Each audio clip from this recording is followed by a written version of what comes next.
நீங்கள் தவறவிட்ட எபிசோடுகளை இப்பொழுதே காணுங்கள் உங்கள் Tandivan.com மற்றும் Tandivan யூடியூப் சேனலில்.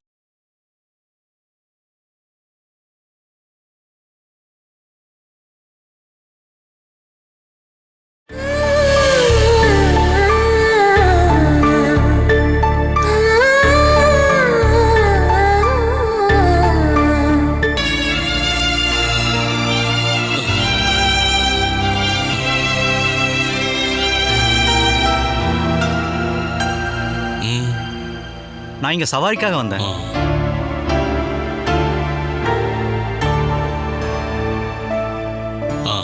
நீங்க பிடிஎம் மீட்டிங் போறதுக்காக ஆட்டோ கூப்பிட்டுருக்கீங்களா?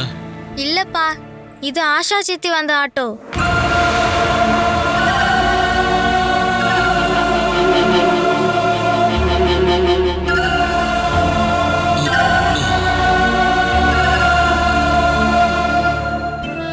ஆஷா சித்தி இங்க வந்து அம்மா கிட்ட மன்னிப்பு கேட்டாங்க. உள்ள உட்காந்து அம்மா கிட்ட அழுதுகிட்டே பேசிட்டு இருக்காங்க.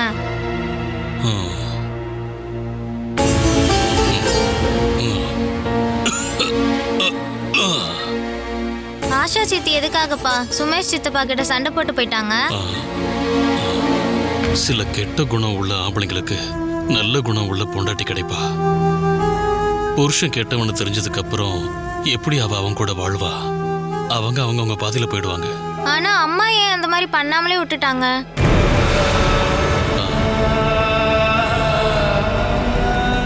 நீங்க அம்மாவை எந்த அளவுக்கு தொந்தரவு பண்ணிருக்கீங்க, அப்படி இருந்தும் அம்மா ஏன் போகாமலே இருக்காங்க? உங்க அப்பாவை நல்லவனா மாத்துறதுக்கான வேலையை உங்க அம்மாவுக்கு அந்த கடவுள் கொடுத்தாரு. அதனாலதான். ஆஷா சித்தியும் பாவம் தானே. சுமேஷ் சித்தப்பா கிட்ட சண்டை போடாம இருந்தாங்கன்னா அவங்க 2 பேரும் சந்தோஷமா வாழ்வாங்க இல்லையா? நீங்க சொன்னீங்கன்னா சித்தப்பா கேட்க மாட்டாரா என்னப்பா? நம்ம முயற்சி பண்ணலாம். முதல்ல ஆஷா சித்தி என்ன சொல்றாங்கன்னு பார்க்கலாம்.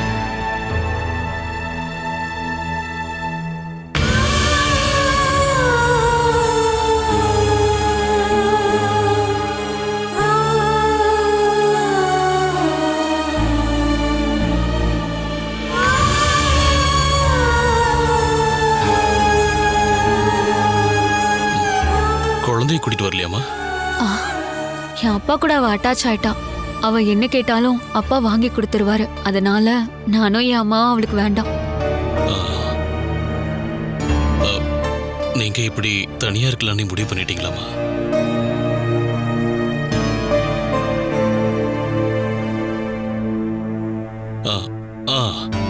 இதை கொண்டு போய் டேபிள் மேல வைமா. எல்லா மருந்து கிடைச்சுதாங்க.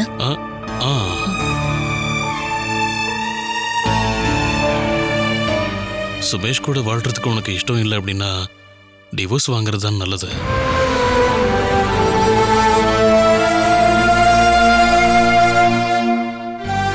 எந்த ஒரு பொண்டாட்டியாலையும் மன்னிக்க முடியாத வேலையை தான் அவன் பண்ணிருக்கான். வேற ஒரு பொண்ணு கூட தான் பண்றது தப்புன்னு அவன் புரிஞ்சிருந்தான்னா, ஆஷா கிட்டையும் குழந்தைகிட்டையும் எப்போ அவன் பாசம் காட்டுறான்னா, அப்ப நீ அவனை நீ மன்னிக்க தயாரா இருப்பியாமா?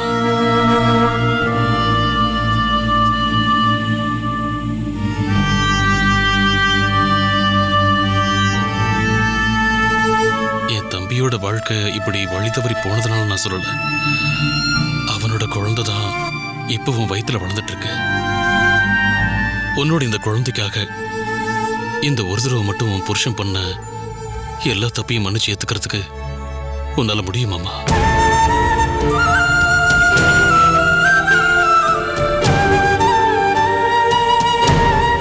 உனக்கு இப்ப சின்ன வயசு. ஒருவேளை உனக்கு இப்போ வேற ஒரு நல்ல பையன் புருஷனா கிடைக்க வாய்ப்பு இருக்கு. ஆனா உன் குழந்தைங்களோட முகத்தை பார்க்கும்போது சுமேஷ் உன் மனசுக்குள்ள வந்துட்டு போவான். என்னதான் ஒரு நல்ல புருஷன் கிடைச்சாலும் உன்னால அந்த குடும்பத்துக்குள்ள போய் சந்தோஷமா வாழ முடியாதுமா. என்னால என் வீட்டுக்கார மறக்க முடியல மாமா. இவளோட பிரச்சனையே இதுதான். அவனை மறக்கவும் முடியல, பாசத்தை காட்டி ஏமாத்தின அவன் கூட வாழவும் முடியல.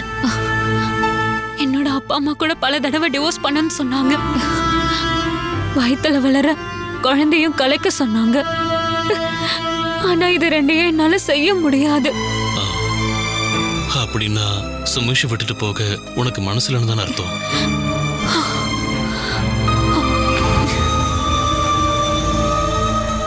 உன் புருஷன் ஒரு தப்பு பண்ணிட்டான்.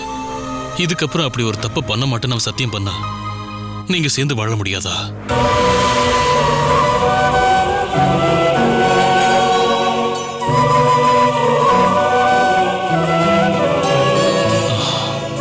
சொல்லுமா, முடியுமா? எனக்கு சில கண்டிஷன்ஸ் இருக்கு.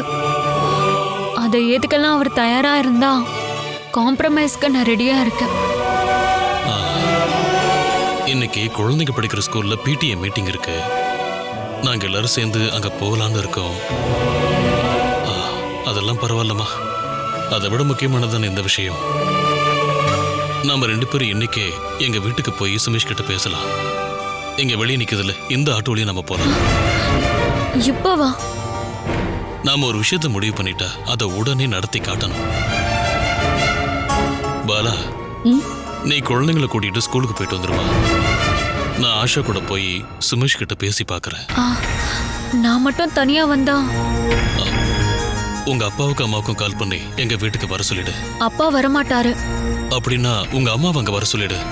அவங்க தானே இதுக்கு முன்னாடி சமரச பேச்சுவார்த்தைக்கு வந்தாங்க.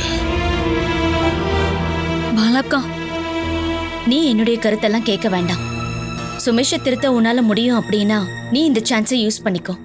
ஒரே ஒரு சான்ஸ், அப்படி மட்டும் நீ நினைச்சுக்கோ.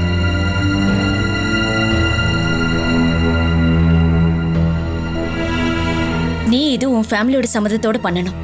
ஒருவேளை முயற்சி தோல்வி அடைஞ்சா நீ உன் வீட்டுக்கு திரும்ப போயிடலாம் இல்லையா? எல்லாரும் சந்தோஷமா வாழணும் அப்படின்னு தான் நாங்க ஆசைப்படுறோம். நீ இப்ப விட்டு கொடுக்கறதுனால என்னோட தம்பிக்கு ஒரு நல்ல வாழ்க்கை கிடைக்குமா?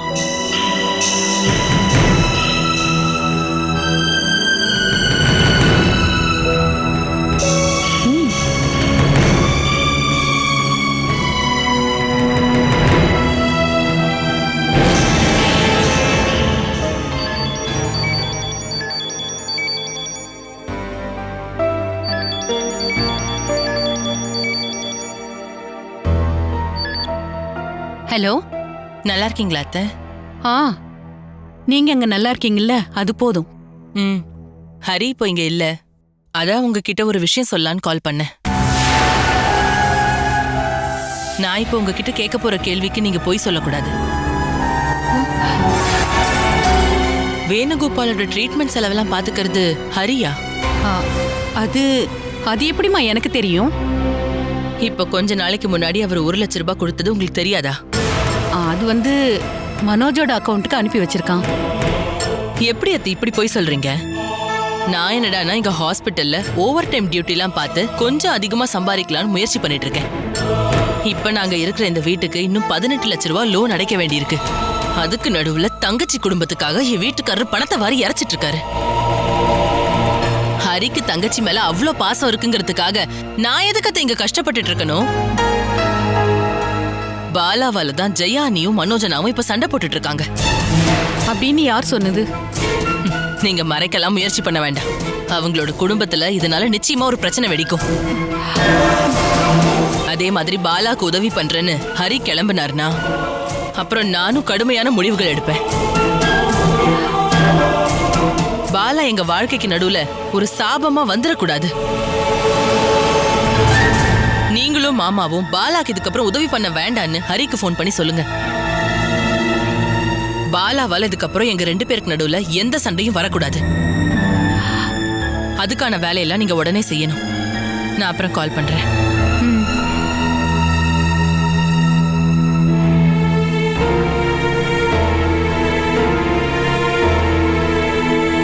திவ்யாவா? இப்ப என்ன பிரச்சனை ஆரம்பிச்சிருக்கா? ஹரி பாலாவுக்கு உதவி பண்ணக்கூடாதுன்னு சண்டை போடுறா. அது மட்டும் இல்லாம அவன் ஏன் பாலாவோட விஷயத்துல இந்த அளவுக்கு இன்ட்ரெஸ்ட் காட்டுறான்? பாலாவோட புருஷனை காப்பாத்துறதுக்கு அவனோட ஃபேமிலி இருக்காங்கல்ல. கூடி சீக்கிரத்துல பாலாவுக்கும் வேலை கிடைச்சிரும். இப்ப இவ்வளவு பணம் செலவு பண்றவங்களுக்கு கொஞ்சமாவது பாலா திருப்பி கொடுப்பாளா சொல்லு? இல்ல. அப்ப அப்படி அவங்க குடும்பத்துல அவ்வளோ பிரச்சனை வச்சுக்கிட்டு இவன் ஏன் ஹெல்ப் பண்ணணும்? ஹரிக்கும் திவ்யாக்கும் இடையில இப்ப சண்டை வந்துருச்சுன்னு நினைக்கிறேங்க. ஜெயாவும் மனோஜும் ஒருத்தருக்கு ஒருத்தர் பேசாம இருக்காங்க. இது எல்லாத்துக்கும் காரணம் பாலா தான். வேணுவோட உயிரை காப்பாத்த அவன் முயற்சி பண்ணும்போது வீணாக போறது நம்ம 2 பசங்களோட வாழ்க்கை தாங்க.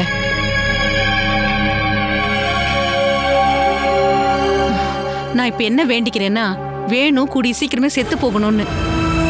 நம்ம குடும்பத்து மேல விழுந்த எல்லா சாபமும் இல்லாம போயிடும்ல.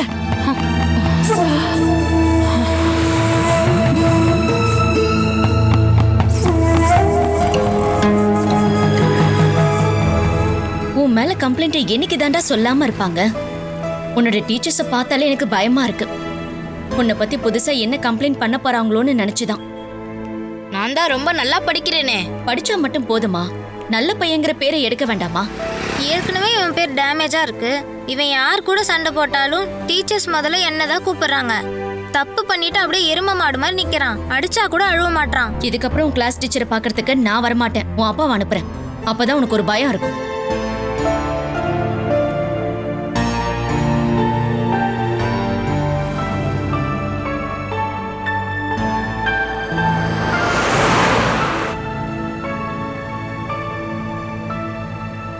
கொஞ்சம் வண்டியை நிறுத்து.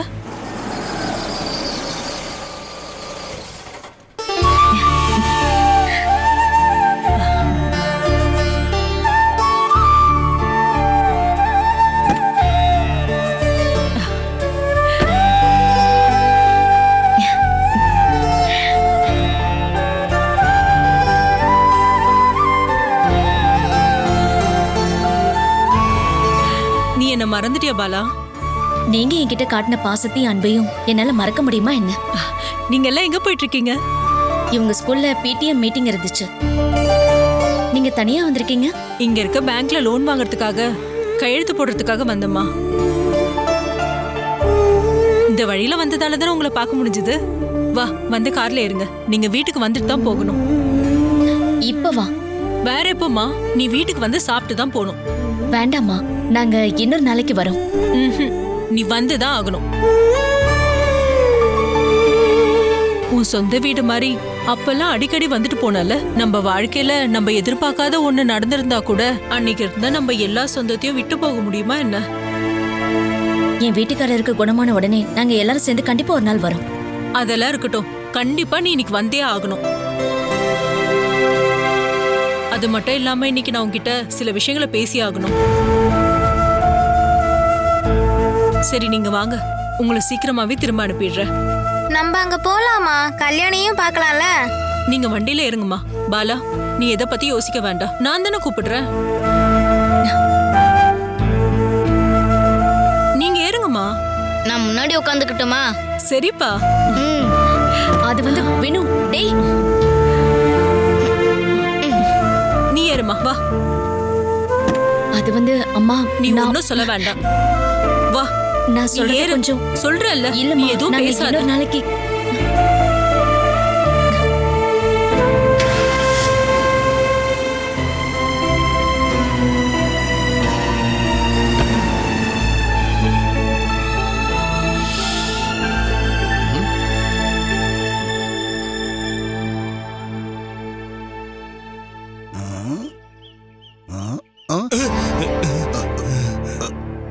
அது வந்து நைனா, நீ எங்க லுக்கு விட்டுட்டு இருக்கேன்னு பார்த்தேன். உன்னை இதை ஓபன் பண்ண ஆரம்பிச்சிருவியே. எலிக்கு உயிர் வலி, பூனைக்கு வாய் வலின்னு நான் கேள்விப்பட்டிருக்கேன். இது என்ன பாகவதமா? ஓ, கீதையா? இந்த வீட்டையும் நிலத்தையும் வித்தோ இல்ல அடக வச்சோ வேணுவுக்கு ட்ரீட்மெண்ட் பார்க்கலான்னு தானே சுமேஷ் நம்ம கிட்ட சொன்னான். அவனோட வாக்கும் இத்து போன சாக்கும் ஒரே மாதிரி தான். இங்கதான் நம்ம கொஞ்சம் ஜாக்கிரதையா இருக்கணும். நாம ஒரு உண்டியலை ரெடி பண்ணலாம். உண்டியலா? வேணுவின் ட்ரீட்மெண்ட் செலவுக்கான உண்டியல். அதுக்கப்புறம் நீ தான் அதுக்கு செயலாளர், நான் வந்து கேஷியர். இப்படி பண்ணாதான் நம்மளால பிரிச்சுக்க முடியும். வேணுவுக்கு கிட்னி கொடுக்கறதா மனோஜ் ஒத்துக்கிட்ட விஷயம் இங்க இருக்கிற நிறைய பேருக்கு தெரியாது.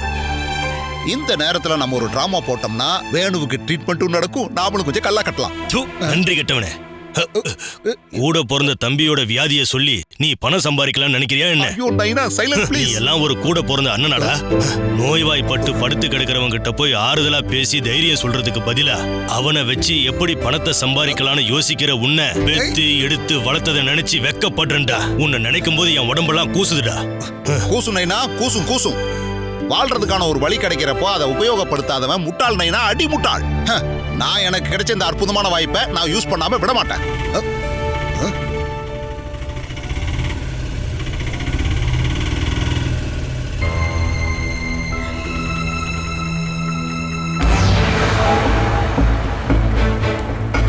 ஐயோ அம்மா, நைனா எஸ்கேப் ஆயிடு. சுமேஷ் அடிக்கிறதுக்காக சுமேஷோட மாமியார் ஆளுங்களோட வந்துட்டாங்க. இடத்த காலி பண்ணிடலாமா? நீ எங்கடா ஓடுற? ஐயோ நைனா, கை விடுகிறல்ல. இங்க இருந்தா மோத அடி எனக்கு தான் விழு. கை விடு. அந்த அம்மா நைனாவை நாளா படிச்சு வாய்க்குள்ள போட போகுது. எவ்வளோ ஆச்சு? 50.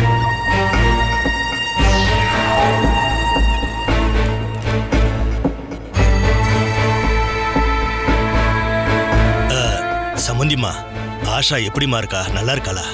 என் பொண்ணு இங்க வரலையா? இங்கேயா? எப்போ? இங்க பாருங்க, தேவையில்லாம போய் சொல்லாதீங்க. அவ இங்கதான் இருக்கா. நீங்க உடனே கிளம்பி வாங்கன்னு சொன்னதுனாலதான் நான் இங்க வந்திருக்கேன். சத்தியமா சொல்றா, அவ இந்த வீட்டுக்கு வரவே இல்லம்மா. காலையில இருந்து நான் இங்கதான் உக்காந்துகிட்டு இருக்கேன்.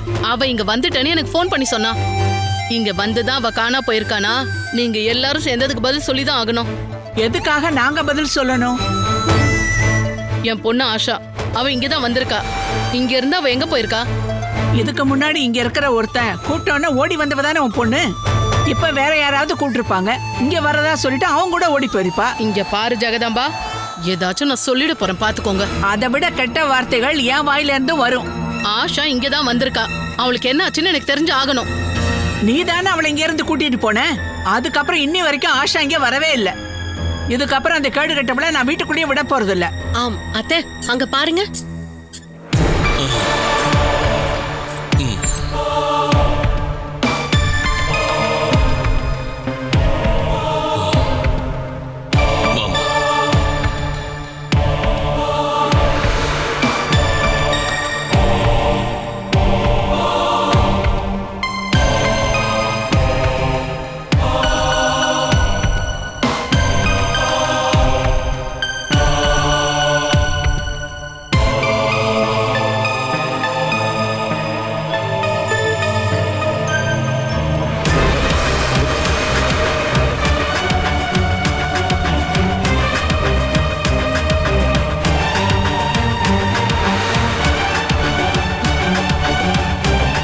அம்மாடி ஆஷா, நீ எப்படிம்மா இவன் கூட?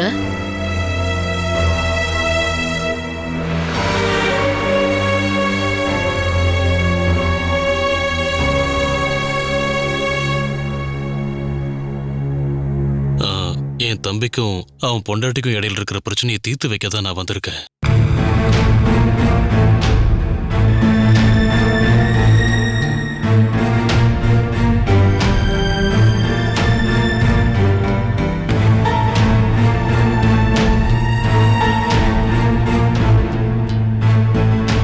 எல்லா விஷயத்தை பத்தி நான் ஏற்கனவே ஆஷா கிட்ட பேசிட்டேன்.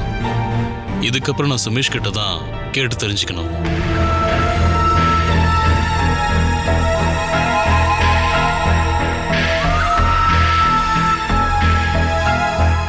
அம்மா,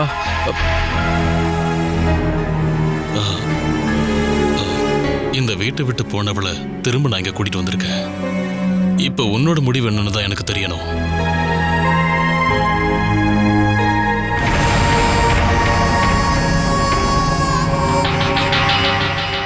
இதுல முடிவு எடுக்கிறதுக்கு என்னடா இருக்கு? முதல்ல உன் பொண்டாட்டி கையை பிடிச்சு உள்ள கூட்டிட்டு போடா சுமேஷ். சொல்லாம கொள்ளாம இந்த வீட்டை விட்டு போனவள நான் வீட்டுக்குள்ளேயே விட மாட்டேன். அம்மா சொல்றது நியாயம்தான். ஒரு வார்த்தை கூட சொல்லாம கொள்ளாம போனதுக்கான நஷ்டஈட கொடுத்ததுக்கு அப்புறமா நாம இத பத்தி பேசலாம். என்ன நஷ்டஈடு வேணும்? நீங்க எங்களுக்கு தான் கொடுக்க வேண்டியது இருக்கும். என்னோட பொண்ணை ஏமாத்தி கூட்டிட்டு போய் கல்யாணம் பண்ணி இவகிட்ட இருந்து லட்சக்கணக்கான பணம் வாங்கினது இவன் தான். முதல்ல அந்த பணத்தை திரும்ப கொடுங்க, அதுக்கப்புறம் பேசலாம். ஏண்டா குடுக்கறதுக்கு நீ பணம் வச்சிருக்கியா?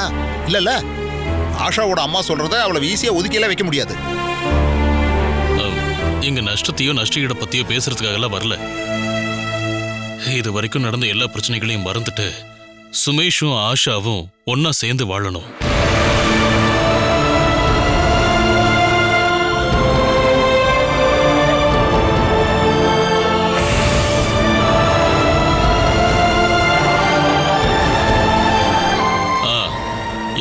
பேருக்குள்ள இருந்த எல்லா பிரச்சனையும் இதோட முடிஞ்சது. அத முடிவெடுக்க நீ யாருடா? அப்படின்னா நீங்க முடிவெடுங்கம்மா. கர்ப்பிணியா இருக்கிற பொண்டாட்டியையும் குழந்தையும் மறந்துட்டு வேற ஒரு பொண்ணு கூட ரகசியமா தொடர்புல இருந்த இவனை அது எல்லாத்தையும் மறந்துட்டு ஏத்துக்க தயாரா வந்திருக்கிறவ தான் ஆஷா. இதுக்கப்புறம் இவ இங்க வேண்டான்னு நீங்களும் சுமேஷும் முடிவெடுத்துட்டீங்கன்னா இப்பவே சொல்லிடுங்க.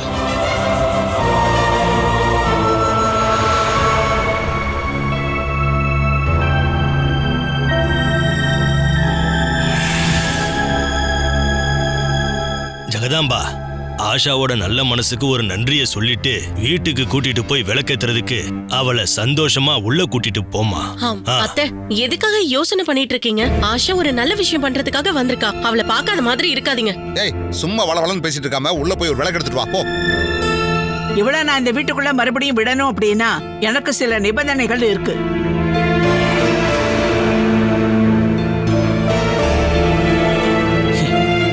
உங்க கூட வாழ்றதுக்காக ஒன்னும் ஆஷா இங்க வரல. தன் புருஷன் கூட வாழதான் இங்க வந்திருக்கா. அதுக்கு நீங்க இல்ல, இவதான் உங்களுக்கு கண்டிஷன் போடணும். சுமேஷ், இந்த சின்ன வயசுல உன் குடும்ப வாழ்க்கை வீணாகி நீ தனிமரம் ஆயிடக்கூடாதுன்னு தான் ஆஷாவை இங்க நான் திரும்ப கூட்டிட்டு வந்திருக்கேன். அவளை பொறுத்த வரைக்கும் நீ தான் தப்பு பண்ணிருக்க. அது உனக்கும் தெரியும்.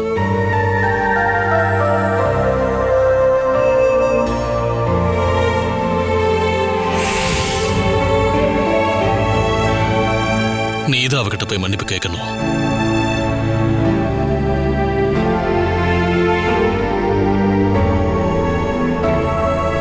ஆனா அவ மன்னிப்பு கேட்க சொல்லலடா. இதுக்கப்புறம் நீ தப்பு பண்ண மாட்டேன்னு நீ தான் அவ கையில் அடிச்சு சத்தியம் பண்ணணும். அது நீ பண்ணா போதும்.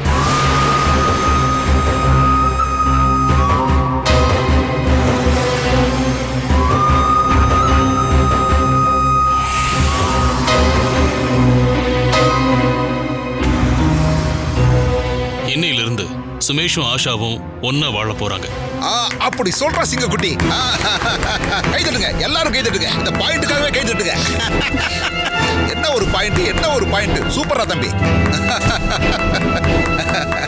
நானே இதை எதிர்பார்க்கல. ஆனா கையை தட்டுங்க, கையை தட்டுங்க.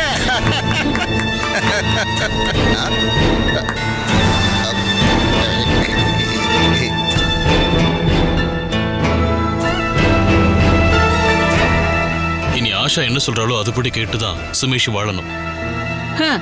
இவ சொல்றபடி கேட்டாலாம் இவன் கண்டிப்பா வாழ மாட்டான். நீ கேப்பியா என்ன? அப்படி ஒரு வாழ்க்கை நீ இவ கூட வாழ்வியா என்ன?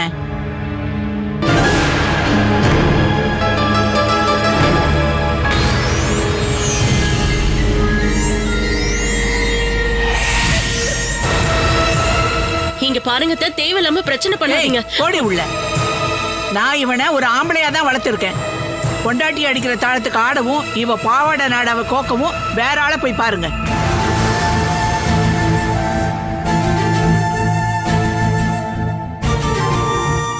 சுமேஷ், உன்னோட வாழ்க்கை இனிமே என்ன ஆகணும்னு அம்மா இல்ல, நீ தான் முடிவெடுத்தாகணும்.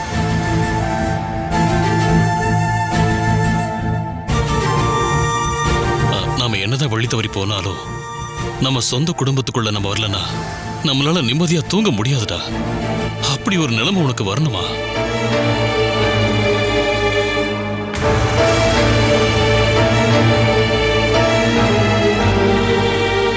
நீ இப்ப இதுக்கு எதிர்ப்பு காட்டினா ஒரு 2-3 வருஷம் கழிச்சு ஆஷாவோட குடும்பம் பணத்தை கொடுத்து இவளுக்கு வேற ஒரு கல்யாணம் பண்ணி வைப்பாங்க. அப்புறம் உன்னோட குழந்தைங்க அந்த ஆளதான் அப்பான்னு கூப்பிடுவாங்க. அப்படி ஒரு நிலைமை உனக்கு வரணுமா? Catch us on TV, Tandivan.com, Facebook and YouTube.